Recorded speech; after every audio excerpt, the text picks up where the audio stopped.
All right, joining us in this segment of the next and a little bit more, and we got a bunch of other guests joining us. We are learning so much now. Dr. Steve Pieczenik, of course, was at the State Department as head of psychological operations and other agencies, and of course with involvement with Delta Force and the founding of that. He has a lot of great sources. He's been spot on. I certainly have all my sources separate from his, but so I don't know his view yet on Vault 7. I just know it comes out of the CIA as to show what criminal elements the deep state are doing, and as a direct counter to the criminal deep state trying to block this America agenda and our president, and the fact they tried to set the president up as a Russian. That's all in here. They're the ones doing it, and literally in trucks outside trying to spoof Trump's IPs. And so Congress has seen through it. Fox News has seen through it. I think we're seeing a collapse of the old establishment, this criminal globalist system right now. I'm very euphoric, but we'll see if Pieczenik concurs. Dr. Pieczenik, thanks for joining us. StevePieczenik.com, co-author with Tom Clancy, of course, as well. What do you make of all this? Well, as I told you before, and for some time now, we have had a civilian military confrontation in the intelligence community. Much of what you're seeing now in Vault 7, which is a release of over 9,000 pieces of information, was forewarned several months ago to me. I knew this would be a continuation of Sure, what you we said had more with big Snowden. leaks are coming if they don't back off. Excuse me? You said more big leaks are coming if they don't back off. It's not just a leak. Let me put it this way, Alex. We have a far more serious issue. As I told you before, when we initiated a counter coup against Hillary, this is once again an attempt to get rid of all those people who are impairing and distracting from Trump's agendas, Roger said.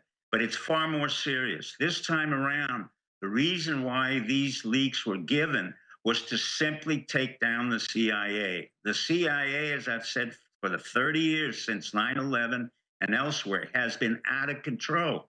It has been out of control. But let me ask you this. Why are there so many people in the CIA that are for this? Why are there so many people in the CIA that are for this? For what? For Vault 7? For all this coming out.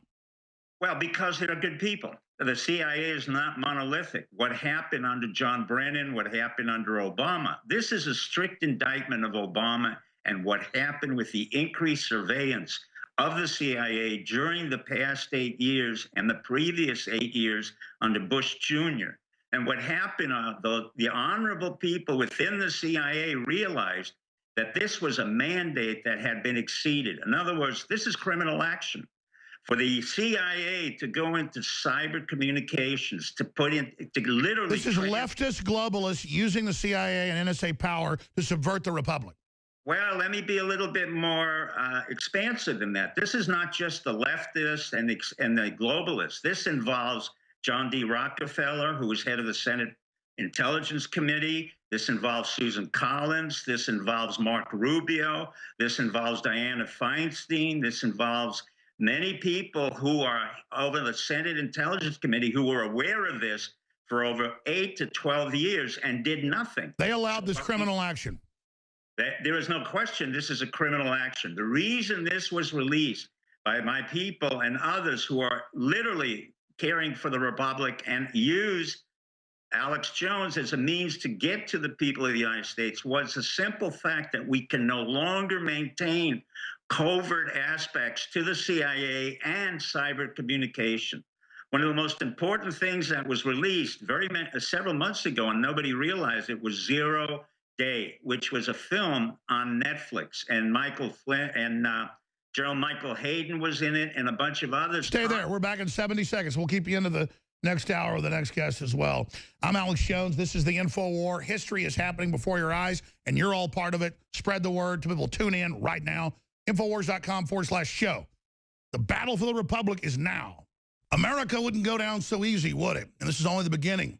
Dr. Steve Pieczenik, former spy master, works with a lot of agencies, to the State Department, joins us. He'll be with us 30 minutes into the next hour with, of course, another great brain, Michael Schneider. The Dr. Jerome Corsi has major White House contacts that are giving him all the intel with breaking stories that nobody's covering because they're so big, with the corruption.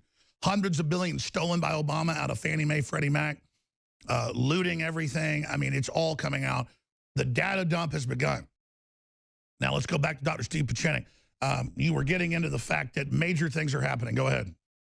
What this is a game changer. What's happening in effect is that our community and the intelligence community, both civilian and military, what they're interested in is warning the American public and the world that the so-called smart appliances, let's say a phone, smart TV, Samsung, Sony, even your smart car, is totally vulnerable to the NSA and in particular the CIA. Now, the NSA always had the mandate for cyber command and cyber warfare. The individual and the institution that never had the command or the mandate was the CIA.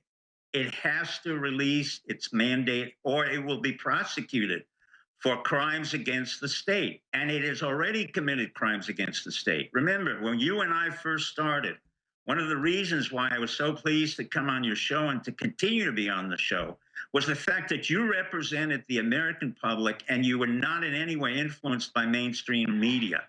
The 9/11 issue was so embarrassing to our military, where they were literally bushwhacked into a war. And they were bushwhacked into a war by none other than the civilian CIA. And John Brennan was a major element, George Kennan, Peter Goss, a whole group of congressmen and senators who eventually became honorable or whatever else they did. They were criminals. In return, the intelligence community said, we no longer want to be part of a republic which dupes the American public. And that was why I was used as the mouthpiece and the individual to relate it to the American public, as long as you and I and the American people understood that the republic had to be paramount and that the individual was supreme in this republic. Well, by the way, I don't want to brag because I've known this for a long time. It's crazy. I'm not part of any intelligence agency. I just was an American patriot resisting this tyranny. But going back 18 years ago, 15 years ago, then 12 years ago, I've now confirmed with all these folks in SEAL Team 6 and Delta Force and Special Operations, their commanders would come in and say, you're to listen to Alex Jones. We can't tell you all this, but he's figured it out. I can legally tell you you're ordered to listen to that. And from deep inside all these agencies, and I wasn't even that good 15 years ago, but you were coming on then, they were ordered to listen to me. So it's not the whole agencies, but what was this ordering them to listen to me 15 years ago? What's that? Well, what had happened, and with all due respect to you, I know you're quite modest, but the issue was that you were able to stand forth as a fighter. You were a fighter within the business of news. Now, at that time, nobody understood what the alternative media was. No one could understand how could a young man from Austin, Texas, garner such a reputation and garner a huge audience of over 18 million.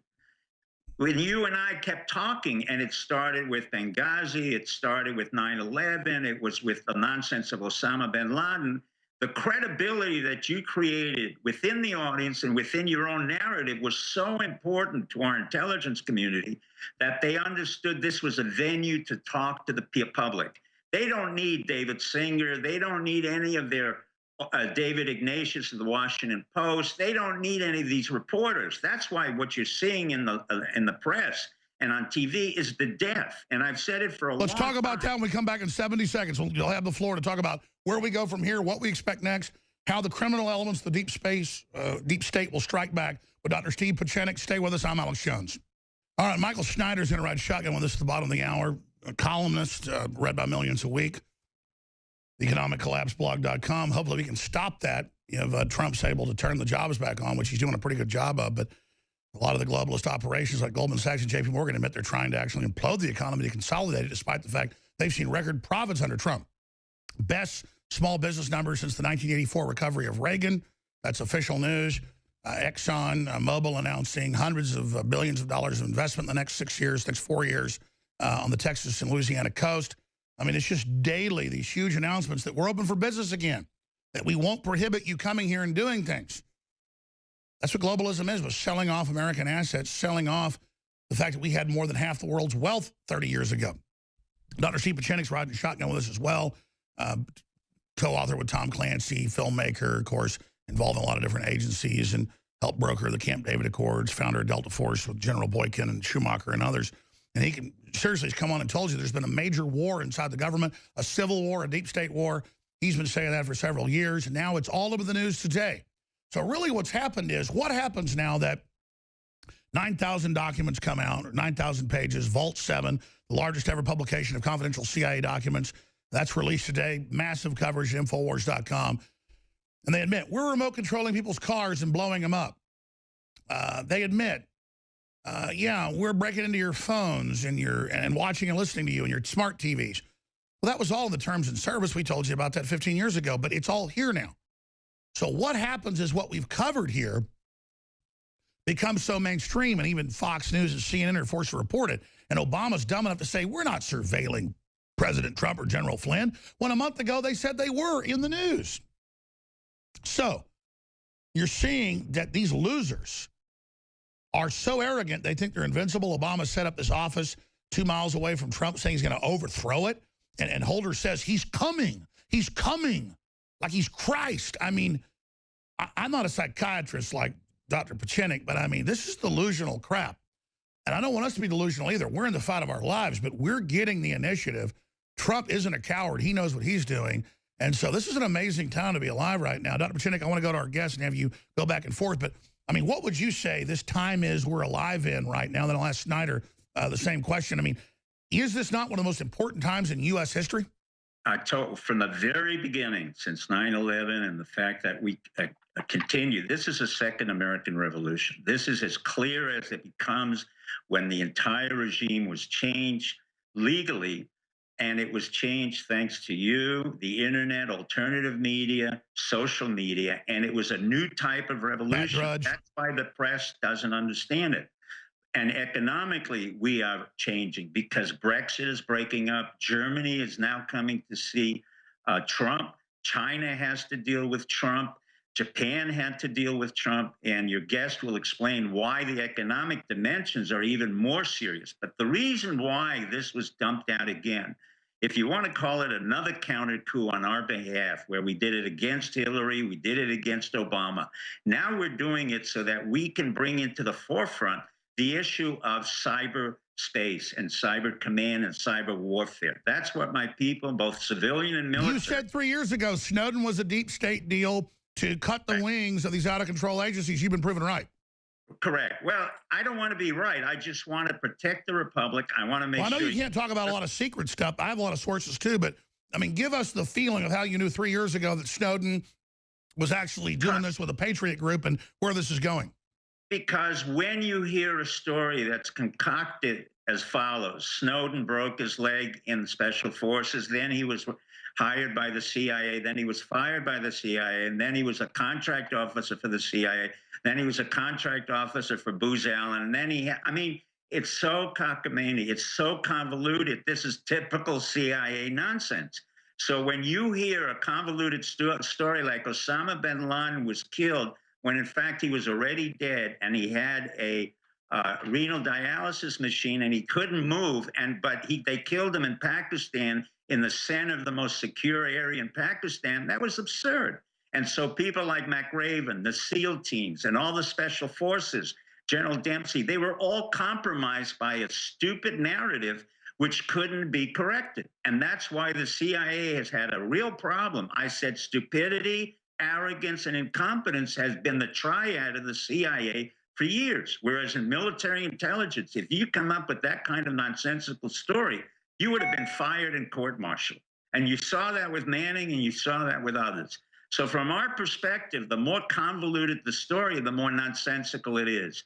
Obama was the candidate who was the most lethal of all. Everybody thought he was sweet, intelligent, and didn't do very much. You saw how lethal he was to the entire country. And I said it from the beginning. When you have a black individual, a mulatto, whose mother was in the CIA, whose grandfather and grandmother were in the CIA, and they worked for the East-West Center under what I control, then you know you have a CIA operative who really doesn't know strategy and instead functions on tactics, on lies and deception. So to simplify it, we have patriots from all the agencies, but mainly the Army and the military saying no to the CIA and the globalists.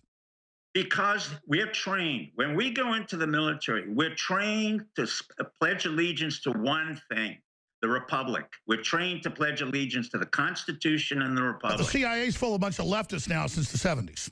Well, the CIA was full of leftists, universalists, lesbians, gays, transgender. They don't care.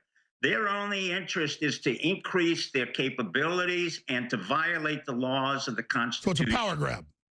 It's more than a power grab. It's a stupid, self-destructive entity which came out of a brilliant group of individuals who are white Anglo-Saxon Protestants. They came from the elite schools. They knew exactly what they were doing.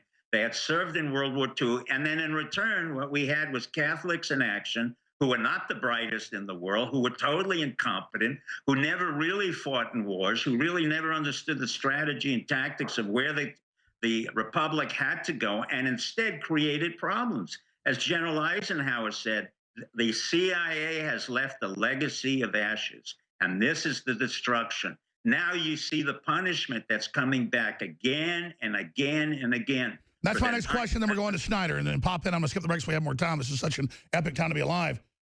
That's what I've been told by my sources, not just you, is that if they keep pushing exponential, each data dump will become more devastating.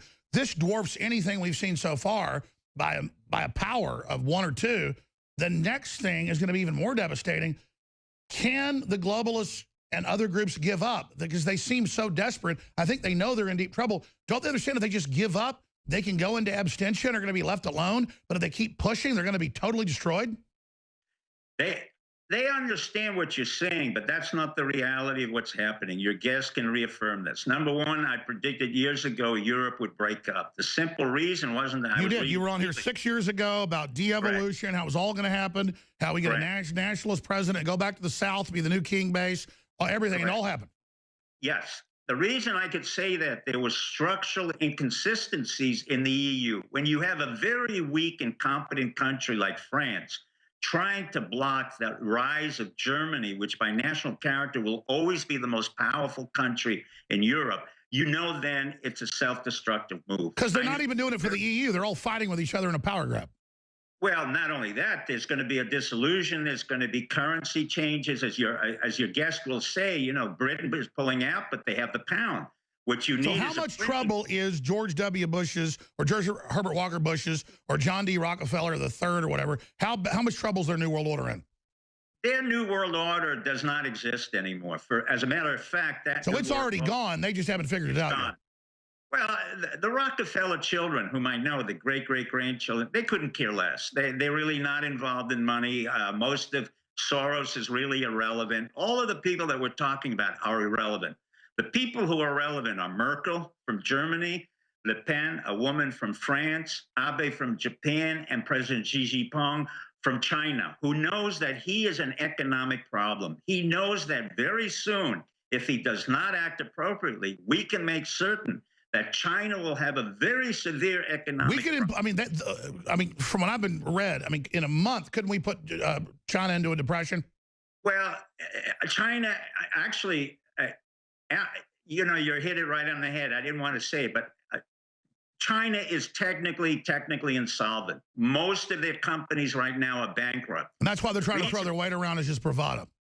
It's also bravado. It's a distraction from the major concern that President... Let's come back to that. Let's come back to that. Stay there, Dr. Steve Pieczenik, stevepieczenik.com. Let's bring in Michael Snyder, Economic Collapse blog, millions of readers a day, contributes to Infowars.com. You're hearing all this. What a historic time to see Trump striking back. Are they smart enough to back off now, or will they have to release the next data dump?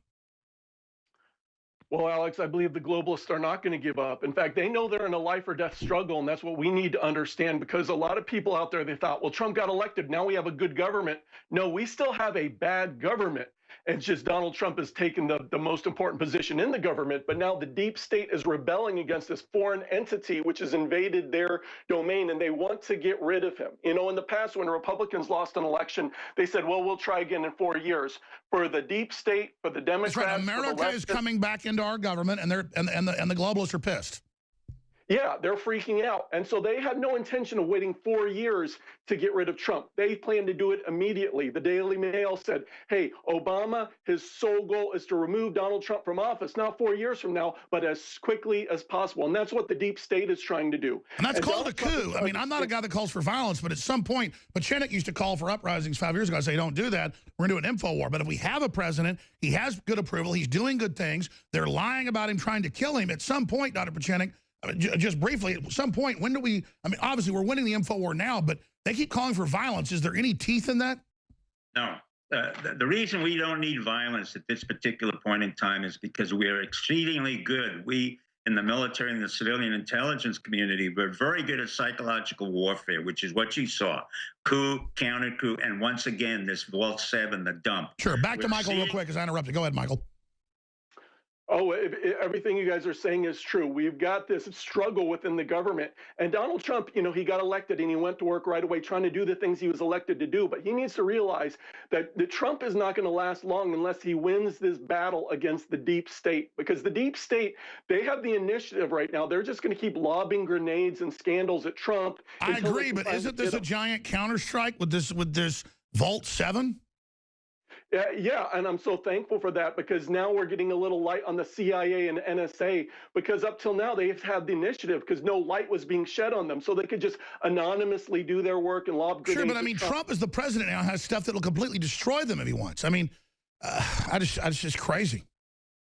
Yeah, the problem is there's just not one or two individuals. You're talking about thousands of individuals spread throughout the government, the deep state, that need to be rooted out. So Donald, and you know, unfortunately, he just can't go in and shut down the NSA or the CIA, you know, without the help of Congress. And so, you know, there needs to be mass firings. He needs a clean house because until he gets rid of these people, he's going to be dealing with it the entire time he's in the White House. And eventually, they're going to find something on him that's going to stick. So Donald Trump needs to make this his top priority. And I'm so thankful that he's upset that they were wiretapping him, that they're listening to his calls, because finally now something may be done about all this unconstitutional surveillance. I agree, because that's one thing Trump was wrong on, was going along with surveillance. And I said, wait till he realizes they've been surveilling him like 3 months ago. And it was like biblical because now Trump's all pissed, realizing, he's thinking, we use this against like Al-Qaeda or Russia or China. No, the real power is here domestically by criminal groups. It's got to be curtailed. Dr. Pieczenik?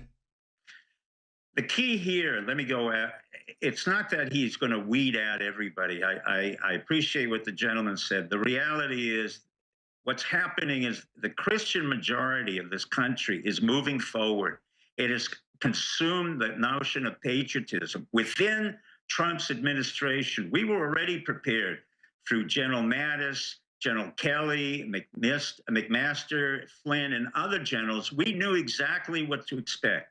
The issue at hand is no longer that you want to eliminate your enemy. You want to expose them, as Vault 7 is doing. You want to prosecute them, go through a due process. You want to fully discredit the ideology, not make them martyrs. Correct. Not only the ideology, but you want to impugn the integrity of the legislatures who were looking over this, particularly Dianne Feinstein, particularly Wyden, particularly all of the Republicans, McCain and Lindsey Graham and Schumer, all of those who were involved in overseeing the intelligence. This is far more important to us than eliminating anyone. But that's gone. There will be no violence. The other issue at hand, and this is what Michael can address, is that Trump has brought in Mnuchin. As I said before, Mnuchin's job is to realign the currencies of the United States, which is at too great a height right now, with the other currencies of the world, so that we can export at a favorable rate for ourselves. That's right. That'll turn our economy on like nothing else. Well, he's going to turn it on, but at the same time, he has to work with international currencies. In order for us not to be the supreme currency, which it is, we have to lower our rates so that we can compete with the French, the Japanese, the Mexicans. What we're doing now, instead of going into multilateral relationships, we're going to bilateral. So Mexico has a favorable outlook now because Wilbur Ross, the head of commerce who understands restructuring, said, look, we're going to give Mexico a very favorable rate on the pesos, but we're going to do business with them. And let's be clear. And then the media spins it that Trump hates Mexicans when he's actually trying to lift everybody up. No, he doesn't hate anybody. All he wants to do is do business, and it's apolitical in that way. He's going to do business with Canada. We've realigned our currencies according to the Canadian dollar. We're going to do business with England. We're going to realign our currency. In fact, I was reading all that. The media spins it. Mexico ought to literally be kissing his butt right now. He's actually trying to, like, equalize. The media doesn't understand any of this. Alan, you're way beyond what's happening here. The alternative media has gone way beyond anything in the media. You can't expect... Well, I'm not bragging, but let's say this. What's it like for Schneider and then you, Dr. Pieczenik? Everything you cover, Michael, everything Pieczenik covers, what Drudge covers, what WorldNet Daily covers, now suddenly you watch Fox and CNN, they're being forced to use the terms. Senator Rand Paul just called, wants to come on. I mean, that's no big deal. He calls sometimes. But it's like they are starting to realize we've been dead on. This is an amazing moment. Go ahead, Michael. Oh, it's very true. And you hear terms like globalist in the mainstream media versus nationalists, which is what they call people like us that don't want the globalist system. And so that's come to the forefront. All these things are coming to the forefront, which is a wonderful thing. But Trump is at a very dangerous time because there's this deep state war within the government, but then outside the government, people, you know, there's not going to be any violence on the right, as your guest mentioned, but on the left, they're becoming violent. There's calls for violence. In fact, former Attorney General Loretta Lynch just made a video. I don't know if you guys have seen it, where she said, hey, there were blood in the streets in the past, and we're going to have to do it again. People are going to have to die. This woman was just very recently the Attorney General of the United States. Oh, I know. And by the way, they're in the news saying I'm calling for violence. I'm not. I'm saying they're trying to get violent. They're tasering people. They're beating them just this weekend all over the country, beating up women. I'm saying, how long do we put up with their crap? But I get it. I think we're winning by letting them, like Gandhi did, or Martin Luther King, beat us up and show they're the scum. Well, basically, I agree with Michael, but what's really happening is University of Vermont, which is a liberal school, but nevertheless, they don't want to admit that they provide language studies for the CIA. In other words, they better get their act together before we stop funding University of Vermont and their nonsensical behavior, because they know they receive an incredible amount of dollars, as does the University of Berkeley. What's happening is you're getting the exposure points of the left, but it's 60 years too late. In other words, these kids who are not studying, they're not doing anything, have never served, will never serve our government, are going out and protesting. Is this the equivalent of the protests in the 1960s with Abby Hoffman, where people were killed? No. Is this, in fact, just an eruption of a bunch of entitled little babies and the left wing and all? Yes. What we have to be serious about is to address Dianne Feinstein, get her out. Nancy Pelosi, out. Mark Rubio, out. All of these people, Susan Collins, out. We don't need violence for this. We are way beyond that now. The left is lost. They have no idea what to do. They're trying to mimic what you did, what I do, what others have done, and it's lost. They're calling themselves the resistance when the entire dirty power structure is trying to prop them up.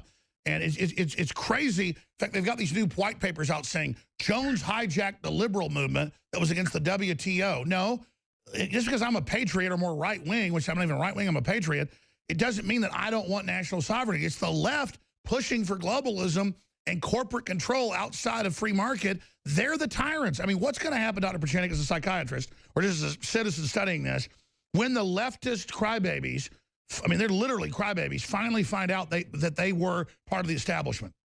Well, not only are they part of the establishment, they are the nurtured little orphans of the establishment. Yeah, the useful idiots. The word, but they're finished. The real issue is even the corporations who thought that they could get away from a Trump made a very big mistake.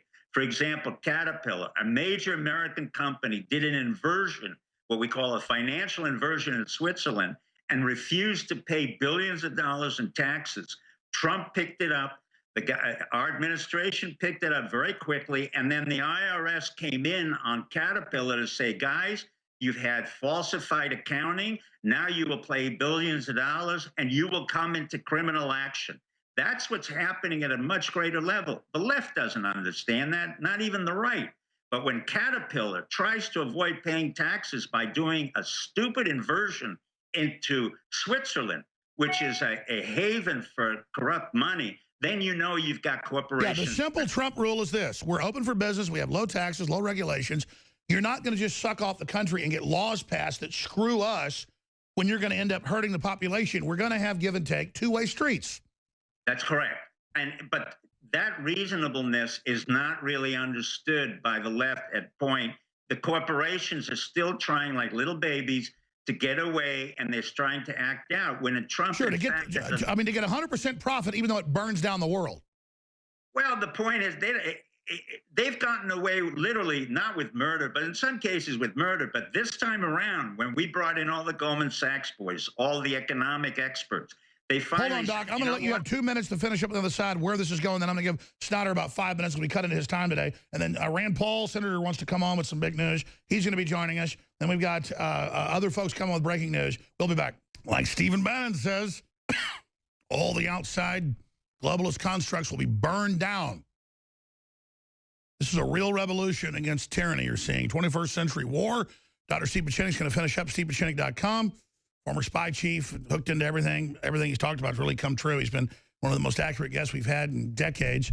22 years now on air. It's been 22 years as of April. I forgot to announce that on air. I keep saying 21 years. I get older and older here. 43 years old now, but on air since I was 21. And then, of course, we have Michael Snyder, great brain on this. I'm going to give him about 5 minutes in a moment to finish up his comments. But the media's not going to tell you, though they're starting to, how big a deal this latest data dump is. It's exposing the CIA, the deep state, how it's been used to blackmail Congress, try to set up Trump. It's all coming out.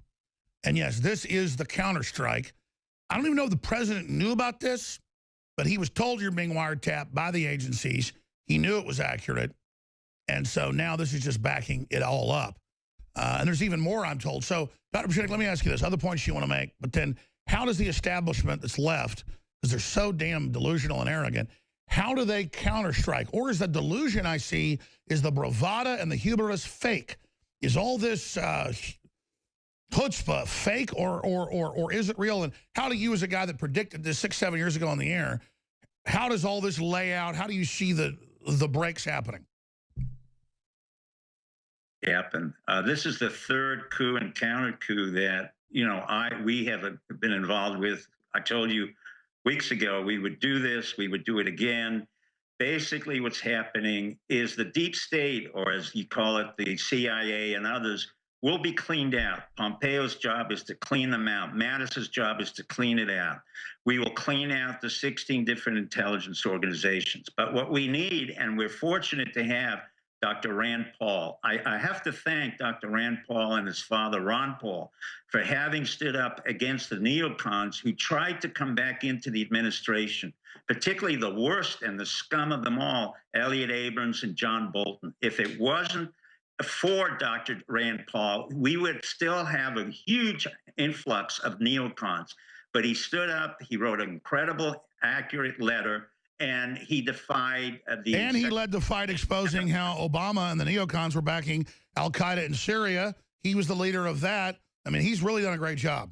Well, yes, and I think the audience should really appreciate what Dr. Rand Paul has done as a singleton, literally working alone and really going up against Paul Ryan, going up against the weak-kneed Republicans, and he stood for what we wanted, which was the revolution, peaceful, at the same time making sure we clean out every piece of flotsam and jetsam that the Obama, the Bush administration had. So he becomes important. Other congressmen and senators will become important. But again, I'm very proud that he's a physician, he's a great ophthalmologist, and he's a great American. I want to thank you, your audience, and your guests for having been... I want to thank you and everybody that's awake here, but I mean, it's a big time. How do they counterstrike then? I mean, if this is a football game or a war, how are we doing? We basically won it. I'm going to say, when we are the victors, let us be a little bit gracious and back off and continue to do what we do quietly. We don't have to gloat. We don't have to say anything. They will act out like children in a pamper. In fact, Doctor, I almost, this morning, I'm going to come on air and say, we have won. It may take them a while to figure it out, but this, I can feel it. There's still a lot of fights to come. They can still try to kill the president, but even though they do that, it turns them into a martyr. I've looked down every avenue they've got. I don't see any way they can reconstitute themselves. They're finished. When you have 79-year-old Pelosi and 82-year Dianne Feinstein, you're already in the cemetery. The left is in the cemetery. All we've done is to put flowers on their graves and walk away. You need not say anything else. By the way, have you seen the footage where they think Russia attacked Korea? They don't say North or South. They think that Bush is still in office. And that's the kind of stupidity you'll have when you have affirmative action. We had a president on affirmative action, Obama. He was a disaster. We cleaned out his record in 7 days. That's it. No more affirmative action. What we need is our entrepreneurial skills, and may the best win. And that's what America's about. Thank you very much, and thank your audience, and thank Dr. Rand Paul. All right. Thank you so much, Dr. Pieczenik. My pleasure.